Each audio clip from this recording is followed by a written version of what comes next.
everybody is shooting anorexic girl, but nobody cares. Everybody is in the business. He don't want to stop. He need the money. He don't give a damn. If the girl are in losing weight, not naturally, that means she stop eating. Which is when you are not eating, you have a very, very bad psychology problem. It is very, very deep. G'day, and welcome to Wellbeing. I'm Jack Hodgins. Today we are talking with Adi Barkan, an activist fighting against anorexia in the fashion industry. Adi has been a photographer in the fashion industry since the 1980s, but it was with the introduction of thin models like Kate Moss in the 1990s that everything changed. As Adi will talk about in a moment, since the 1990s, anorexia has been prevalent in the industry. Due to this factor, he has become an activist and has campaigned for legislation banning the use of models below a certain BMI. He has given a TED Talk on the subject and talks about it regularly across the media. Hello, Adi, and welcome to Wellbeing. Hi, good morning. Thank you that you invite me. Before we begin, could you tell us a little bit about yourself, Adi? Yes, I'm 63 years old. I born to a photographer mommy. Since I remember myself, let's say from 5, 6 years old, I knew exactly what I would like to do with my life. That means fashion photographer. I was very lucky because when I came back from studies in the States, I was in 1 or 2 years, I got all the best job in Israel. When I come to be 27, I would like to be international fashion photographer. And I left the country, went to Paris. It was the 80s. And when I came to Paris, I was very lucky and I got a job in Elite Agency. I was one from the 5 fashion photographer in Elite Agency. And I started working. 2 weeks after start working, there was a party for Calvin Klein, a press party, and I was there. In the middle of the show, he said, I have a surprise for you. I got a new model. She take my salary for 450% up. I would like to present you the new girl, it's Kate Moss. She came up to the stage. I look at her and I say to myself, something changed. I used to shoot a very skinny girl, but she was too skinny. She was like 3 sizes less than the most skinny girl that I ever shoot in my life. I knew something happened, but I didn't imagine what it was going to be. I came back to the agency, and the boss looked at me and he said, Adi, you like it, huh? I said, you know what happened today? I said, what does it mean I like it? He said, from now on, Adi, you're going to shoot a woman. You're going to shoot a bathing suit. I said, why me? I came to Paris to shoot fashion, to haute couture. Said, because you like women. I didn't know what he's talking about, but in the same night we have a party in the agency, and I let know that I'm the only straight photographer in the agency, and everybody look at me because I'm going to shoot just bathing suit, and I knew something big happened, but I didn't imagine because I was too young and I was just a few months in Paris. And the first job that I got, it was for Yves Saint Laurent. And when I came to the show, when I'm the fashion photographer coming usually 2 hours before the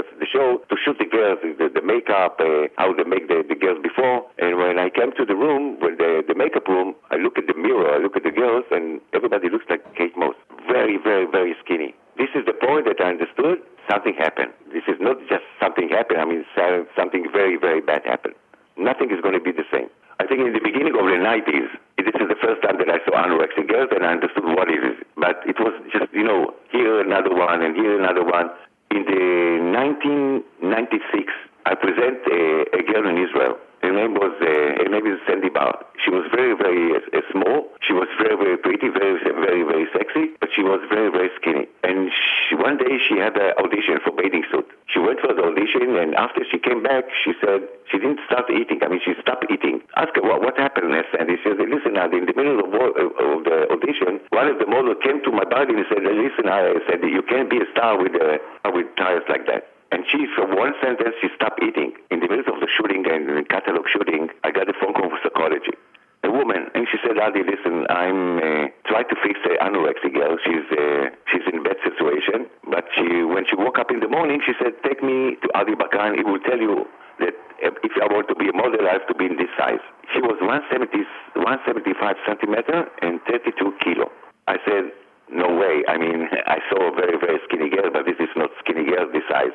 I would like to see the girl. After a few days, she came to the studio. I looked at her and I said, oh, she's going to die. I asked the woman, what is my job? And she said, listen, Adi, the first thing you have to do, try to take her to the hospital because she don't want. And after after she got a few kilos and she don't have the chance to die, you're going to work in her head to fix her head that the model don't have to be this size. So, okay, I was with the girl like 3.5 months in the hospital. Every night I bring the pizza, we bring steak, and we start eating. She got a few pounds, and I said to myself, that's it. I'm free to go to the business. But one day, a woman from the TV, the Israeli one of the show, in the weekend show, very popular, he called me and said, listen, Adi, I would like to interview about what we're doing in Elite, with Elite Agency. I came to the studio in the middle of the show, she said, listen, Adi, I have a surprise for you. There's a girl outside, and she said that you saved her life, and she wanted to tell her story. She came into the show, she said, she told all the story, what happened, and I saved her life, but it was Friday night. Sunday morning, when I came back to the studio, I got in my message phone in the studio. Like 164 people called me, Adi, saved my life. I was in shock. What's going to be? I mean, I invited the first 20 to my studio, and I started asking what's going to be. And everybody tell me I want to wake up in the morning to look in the mirror, and to look great. I asked them, what does it mean, great? And they look at my poster in the studio and said, Adi, that's what I mean, good looking. But I tried to explain them that nothing is real. I mean, all the picture is after Photoshop. We cut size like 3 size, and they look at me, I don't care, Adi, I want to be like that. This is the right, I think this is the first time that I understood this is epidemic. This is not another girl that have a problem or 2 girls. This is a real epidemic. I went to the healthy office in Israel. They looked at me like I came from the moon. What are you talking about? What is body image? We know anorexia, we know bulimic, and I tell them, listen, this is something different. This is a problem who is coming from the street, from the fashion industry. If you open the window, look outside. There is something coming, and you don't know because it's not written in your books yet. It takes time, but until you understand what's going to be outside, what is going outside, a lot of people is going to die. And they look at me like I'm crazy. I remember all the people look at me. I mean, the doctor said, Adi is fucked up. He saw anorexia in his studio and he said, this is epidemic. You're listening to Wellbeing, a nationally distributed radio show and podcast. My guest today is fashion photographer and activist, Adi Barkan, where we are talking about anorexia in the fashion industry. As a photographer, did you see that the anorexia in the models affected their mental health? Everybody is shooting anorexia girl, but nobody cares. Everybody is in the business. He don't want to stop. He need the money. He don't give a damn. It's very, it's hard to say, but nobody give a damn. If the girls are in losing weight, not naturally, that means she stop eating. She's getting very, very fast problem with his head. Which is when you are not eating, you have a very, very bad psychology problem. And it's not just to go to the doctor and to eat. It's very, very deep. And there is most of the girls that I know is working in the business have the problem. But nobody care until she will say, Adi or someone else, help me. And they will never say, because they don't want to stop the job. Everybody is in the Instagram, everybody is in the TikTok, and what you can see in the Instagram and the TikTok, just very, very skinny girls. Do you think that people are more prone to developing anorexia now that we're in the social media age than, say, when we were in more the print age? The first problem is that it doesn't matter what I'm trying to sell, I will always choose the skinny girls. This means if you open your salary and you look at the Instagram, whatever, any application, you will always see the skinny girls in the end. It doesn't matter if I'm going to sell a credit card or air conditioning or fashion. Always you will see the skinny girls, and you can stand up. You wake up in the morning, you see the skinny girls. Everywhere you see just the skinny girls. It's fucked your mind. Were models pressured to lose weight at all? Everybody. It doesn't matter if you're skinny or, if you have a little overweight. Overweight, that means 38 size. Everybody is not eating. Everybody. I see the fashion show. I'm talking with my friends. He said, Adi, nobody. When I shoot the last time fashion, it was like 10 years ago. We have lunchtime. At the lunchtime, we got pizza, we got hummus, we eat. And after we eat, we have, we are laughing. It was fun. Today, the lunchtime is 5 minutes. They're taking the cigarettes, the Pepsi Max, that's it. And after 3 hours, the shooting, they can't see the photographer because they're so hungry. They're exhausted. I was shooting like 12 hours, 14 hours. Today they are shooting like 7 hours. Of course, you eat nothing. How you can stand up in the studio to be, very, very strong, like 10 or 12 years, and people change your clothes all the time, change your makeup, and you can't. If you don't eat, you can't do it.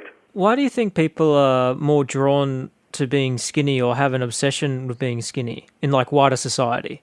Let's say I'm not a fashion photographer, okay? I'm not in the fashion industry, and I woke up in the morning, and I open my Instagram, and I open the TV, and I open the newspaper.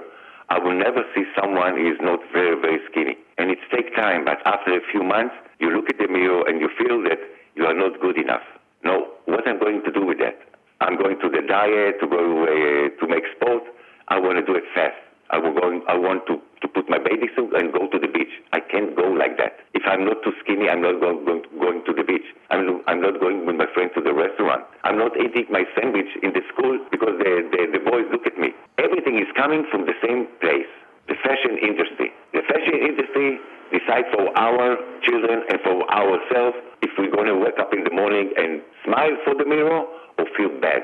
And everybody feels bad. I'm going, every week I'm in the school, I'm in the army, I have a lecture, okay?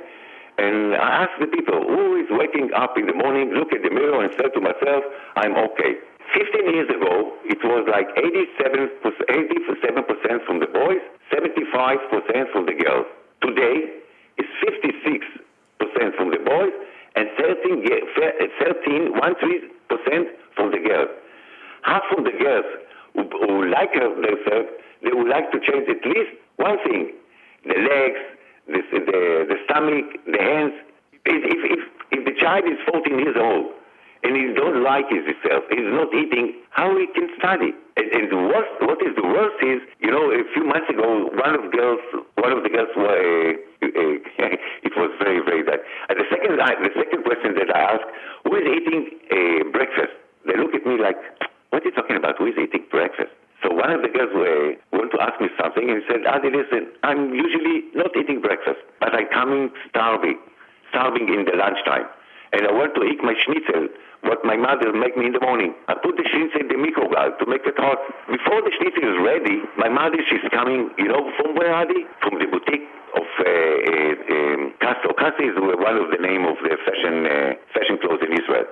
I said, okay. And the first thing is what she is doing, she's wearing the jeans and her jeans because she bought the jeans. And she's very, very skinny. She looked at the mirror and she said, what do you think, Sagit, about your mother? How is the jeans fit her? What am I supposed to do with my schnitzel, Adi? So even if the mommy is there, the daughter is going after. It just takes time. Because the mommy is always look at the mirror. She don't care about nothing. She wants to feel good with herself. And that's the reason her daughter is going to be the same thing. It just takes time. Is it still pretty common anorexia in the modelling industry now, even though we've had stuff like the body positivity movement? And now I think it's the most worth. Look at the campaign. I look at the bathing suit campaign that's coming now out. Everybody's very, very skinny, and all the pictures are Photoshop. They're choosing a skinny girl. She's 32 size. And they cut another size. I went out to the street. I can't find even one person who looked like the same girl that was shooting for the bathing suit. So how will feel the girls who is coming after that to the show, to the store, and to buy a bathing suit? Nobody, nothing is going to fit her. She will never think that the bathing suit is not good. She would understand that she is not good enough. When did Photoshop start being used in the industry? In the middle of the 90s. After Kate Moss, because Kate Moss was very, very skinny and everybody wanted to look like Kate Moss. And if you can do it, we're going to cut your size. That's, the Photoshop came to the world, like, I think in the end of the 80s, I think 87. And nobody think about to change or to cut size. I remember we were using the Photoshop to fix most of the fashion photographers using the Photoshop to fix the makeup. Or we have a problem with the clothes, maybe the color a bit. Nobody cut size. Everybody starts cutting size. I think one season after Kate Moss came to this market. How can we regulate Photoshop in the industry? We thought about it because after I didn't decide to pass the law in Israel, we thought what we can do something else, and we got a trademark like the rabbit on the shampoo. That means we are not using animals for our product. And the same thing we're going to do with the fashion industry. When I saw that we have a problem to pass the law in Israel, we thought about other alternative, and we make a logo like the rabbit and the shampoo. That means we're going to give the logos to the fashion industry, just if they are not going using very skinny girls. And the second thing, if they are not going to cut size with the Photoshop. The logo means real, unreal. And we're going to give in the middle of this summer, we're going to send the logo for most of the biggest company in Israel, and we're going to see if they're going to take it. I hope at least one of the biggest companies is going to take it, because after that, everybody is going to follow them. Is the fashion industry an industry that's really hard to change? Does it want to change? No, they don't want to change. No.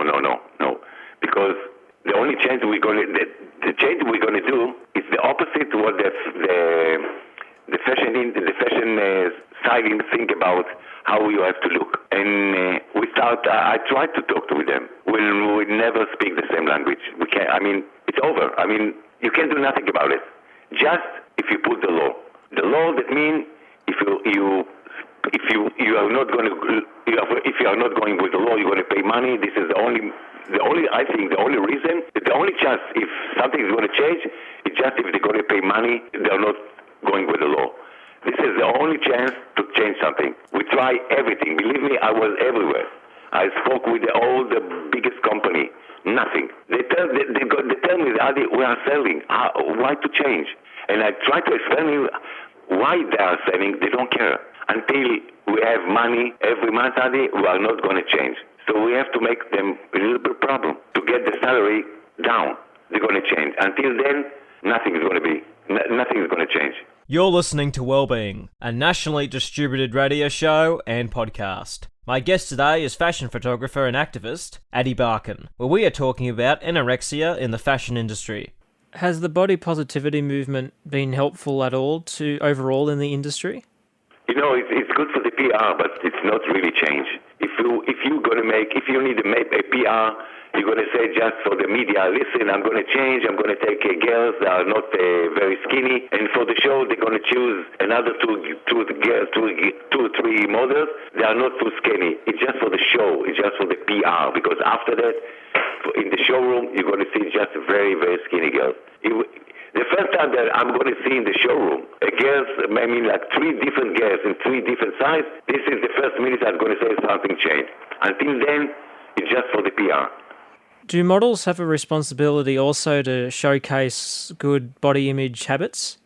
In one side, yes. In one side, they are not responsible because they are not a private man. I mean, if you want to be a model, for private, be a model in your bathroom. But if you are a model, you are responsible. That means you have to think about the people who look at you. But the problem is, it's very difficult to change because if you're in the middle of the business, you're getting money. Now to stop everything and to change, that means you're going to lose money. I don't know a lot of girls that are so strong to do it.